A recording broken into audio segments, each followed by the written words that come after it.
Dr. Ivo Robotnik, everyone's favorite mustachioed, egg-shaped mad scientist. Sometimes he's an evil genius that works up these super elaborate and diabolical schemes, and other times he's kind of a helpless goofball. Today, we're going to look at Eggman's character in every mainline Sonic game and rank him from worthless to elite.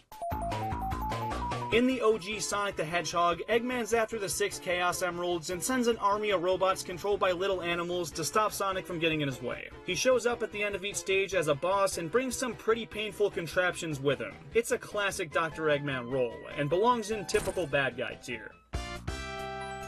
Sonic 2 raises the stakes compared to the first game, now adding a 7th Chaos Emerald, having better boss fights, and worlds that feel more polluted and mechanized, but none are more impactful additions than Eggman constructing his very own world-destroying satellite, the Death Egg. This makes his plan a hell of a lot more menacing, and while it makes a return plenty of times in the series, its introduction gets bonus points. The only thing holding this one back is the final fight against Eggman. Now, the first phase of the boss versus this robot Sonic dude is decent. It's always cool to fight an evil version of your character, but battling the Death Egg Robo is kinda jank. His attack patterns are very predictable, and if you try to land hits where his arms are moving, even if they should be out of the way, they'll probably kill you. The key is patiently waiting for the few situations where he's completely vulnerable, because you don't get any rings, and one hit will take you out. It's a disappointing final fight, but Robotnik outrunning Sonic to the mech is even more bonus points, and lands him a spot in pretty menacing. In this game, Eggman's not after these 7 shiny collectibles, but rather these, the Time Stones, which he plans on creating a hellish dystopian future with, and it actually works. We see a ton of stages and environments get morphed by his actions, which feel very different from the natural and lively ones of the present and past. And beating the game doesn't always save the day either. Sonic may defeat Eggman as the final boss, but if he doesn't get all 7 Time Stones, he gets the bad ending, where Eggman still wins. I like those odds for him. This game's also the introduction of Metal Sonic, who was created by Eggman as a machine whose abilities could rival that of Sonic. And he's a thorn in our ass the entire way through, which helps make this a pretty easy elite for the Doctor. In Sonic 3 and Knuckles, Eggman tries to rebuild the Death Egg using the power of the Master Emerald, which is heavily guarded on Angel Island. So to kill 2 birds with 1 stone, he becomes allies with the Protector, Knuckles, and tells him that Sonic's trying to steal the Emerald and use its power for evil. Eggman shows up for a lot of boss fights, but Knuckles is doing most of the dirty work, so he doesn't have to do as much himself. Later on, he betrays Knuckles and restores the Death Egg, which sets him up pretty well for world domination, but stabbing Knuckles in the back is kinda what screwed him over, because Knuckles then helps Sonic and Tails reach Sky Sanctuary and eventually infiltrate the Death Egg. He was definitely prepared for it though, because this final boss is without a doubt the hardest of the classic Sonic games. And then the second phase incorporates Super Sonic, and Eggman just never stood a chance. Everything considered, I think he fits well in Pretty Menacing. He has a weapon of mass destruction, manipulates a very powerful character, and puts up a good fight. It also features him outrunning Sonic once again, so... In Sonic 3D Blast, the stakes are much lower. He's looking for Chaos Emeralds and has the Flickies help him find them. If Sonic gets all the Emeralds first, the animals are saved. But if not, Eggman escapes with the Emeralds. There's no fate of the world at stake, and it seems like typical Eggman hijinks. Sonic Adventure is the first of many games to showcase Eggman's fascination with ancient monsters. This time, it's Chaos. He goes around collecting the Chaos Emeralds again, and feeds them to Chaos so he gets stronger and hopefully helps him take over the world and fight off Sonic. That being the case, you don't fight him nearly as much as the classic games, but he still has his way for most of the story, tricking Knuckles again, and collecting all 7 emeralds for his new buddy to evolve into Perfect Chaos, only for him to demolish the egg carrier and smack Eggman away like a fly. And to make matters worse, after Sonic defeats him and he reverts to Plan B, blowing up Station Square via missile, Tails is able to stop him without Sonic's help, which is great for him, but a pretty bad look for Eggman. He still has his moments though, Pretty Menacing. This one's an interesting case, because on one hand, he achieves exactly what he set out to, but on the other, he was ill-informed and things almost went a whole lot worse. He learns about a secret weapon from his grandfather's journals, breaks into a high-security government base, and releases Shadow, the ultimate life form, who promises to help him rule the world if he brings him more Chaos Emeralds. I'm going to assume you mean the Chaos Emeralds. He does, and Eggman broadcasts a worldwide message threatening to destroy Earth if he's not accepted as the supreme ruler, and blows up half the moon to flex his power. When Sonic gets aboard the Ark and confronts him, Eggman captures him in a pod, tricks Tails into revealing that the emerald they brought was a decoy, and launches Sonic away in a capsule rigged with explosives. Now, if Sonic wasn't able to pull Chaos Control out of his ass with a fake emerald, Eggman would have killed him and won. But that's not how things worked out, and it gets worse for him, because after placing the last emerald on the Eclipse Cannon, it sets it on a collision course with Earth. So instead of being able to hold the destruction over everyone's head, the planet's getting destroyed. So to stop that, Eggman teams up with the rest of the characters to shut it down. Shadow, however, knew that was going to happen all along, and used Eggman's desire for world domination to his advantage. So for as bad as I want to put this in Elite, especially because this is one of his very few playable roles, I gotta lower it to pretty menacing. I'm grouping the Advanced Trilogy together again because I've done it for all the other characters, and his attempts are mostly the same. In the first two, he's trying to take over the world, and in the third, he splits the world into pieces by accident, but is still trying to take him over. The plans aren't all that special or unique, so he's a pretty typical bad guy. This one opens with Team Sonic receiving a letter from Eggman telling him that he's up to no good again. All four teams are in one way or another chasing down Eggman throughout the game, but Team Chaotic's story ends with them rescuing their mysterious client, who just so happens to be Dr. Eggman? Yeah, apparently the Eggman figure we've been seeing was actually Metal Sonic in disguise, who wanted to conquer the planet and prove he's the superior Sonic. But this ain't about him. Eggman is a helpless kidnappee, and even after being saved, refuses to pay the Chaotix their promised wage, making this a very easy worthless. Shadow's the main playable character in this one, and the way the plot unfolds is dependent on who he listens to. He can help Gun and the Heroes, Black Doom, or Dr. Eggman, and his importance relies solely on whether or not Shadow decides to help him. But in the game's definitive ending, Eggman doesn't do anything but tell Shadow that he's not one of the many Shadow androids, which barely does anything. I don't have that tier this time, so kinda dumb.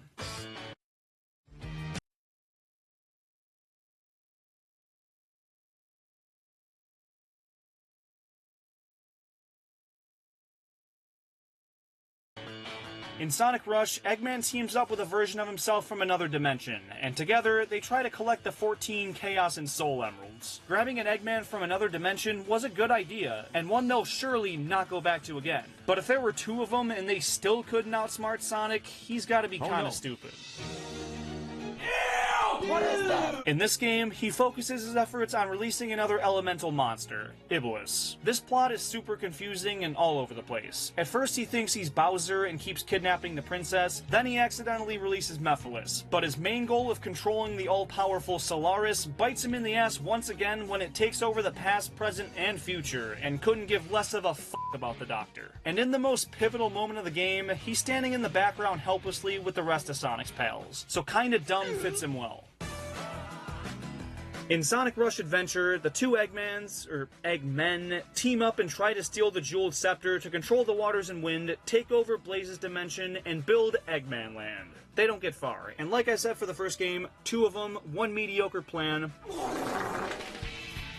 Just like Adventure 2, this is a really tough one to gauge. It opens with the most beautiful cinematic we've seen in a Sonic game to date, with Sonic and Eggman battling it out in space, and Eggman winning. He catches Super Sonic, drains all the power from the Chaos Emeralds and Sonic, and uses it to shatter the Earth into bits and release Dark Gaia, the third elemental giant f***ing monster. Now all we need is air. This leaves Sonic looking like that, and Eggman in prime position to take over the world. Where last time he wanted to build Eggman Land, this time he completes Eggman Land. And it's one of the most grueling and challenging levels in Sonic's history, making it well live up to the name. And the boss fight to follow it up versus the Egg Dragoon is equally incredible. Everything thus far is peak Eggman, but that only makes his downfall all the more glorious. When Dark Gaia reaches its full power, Eggman commands it to destroy Sonic once and for all.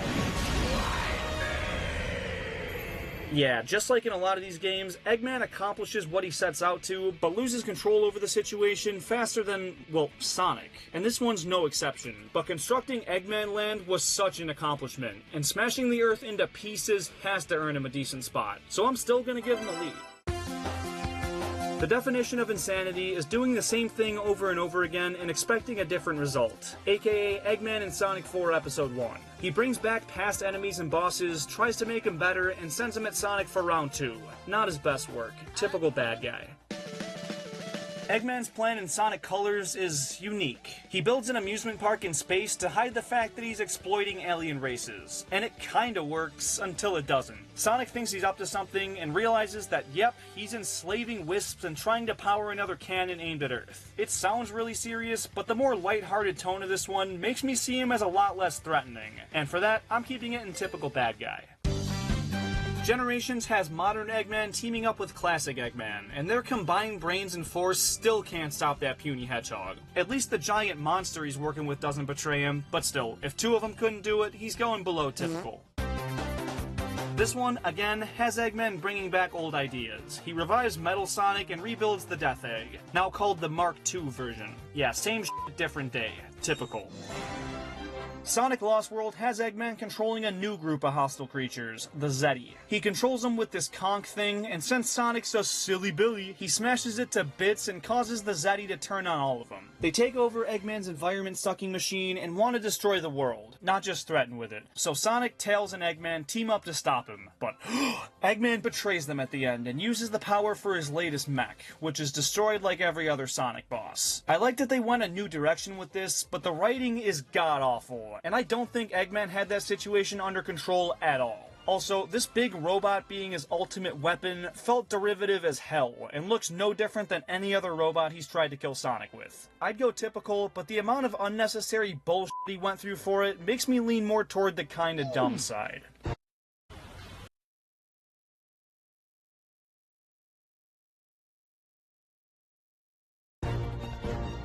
Eggman's not really the main villain in this game. He tries to be, and he even brings Metal Sonic back to help, but Lyric is the real bad guy here. He can take over any of Eggman's robots with the click of a button, and could honestly kill him whenever he wants. He tries so hard to prove that he's better than him throughout the game, but makes more and more of an ass of himself each time, until the very end of the game, where Lyric has Sonic and his friends all tied up and ready to be killed, and Eggman surprise attacks him and kills him because he was jealous of his strength. This dude was gonna take down your arch enemies. Why didn't you just take him out after? He's an idiot. No!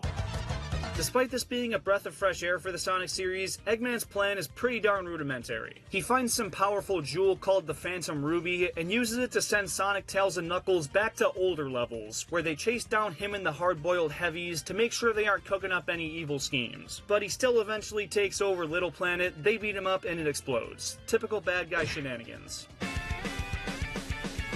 I hate Sonic Forces. I will say that at the beginning of every segment. But this is one of Eggman's more successful attempts at world domination, mainly because he does take over the world. His new ally Infinite absolutely demolishes Sonic, and they lock him up in the Death Egg, which yes, is back. The world then quickly falls into Eggman's clutches, and he does what he's always wanted with it. Creates a global dystopian regime with his robo-troops watching over. And throughout the entire game, this is felt through the environments you run through. It's actually one of the better things this game does.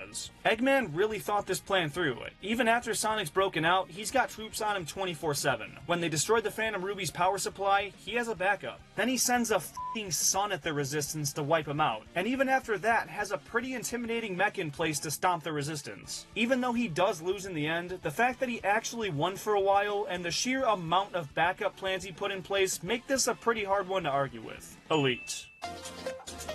This one's another case of Eggman trying to harness some ancient power. It doesn't work, and he gets locked up in this digital cyberspace for a while, relying on his AI creation Sage to help him out. He locks up all of Sonic's friends and tries to pester him along the way, but in the end, needs Sonic's help to destroy another entity he didn't know the full power of, so he kinda dumb.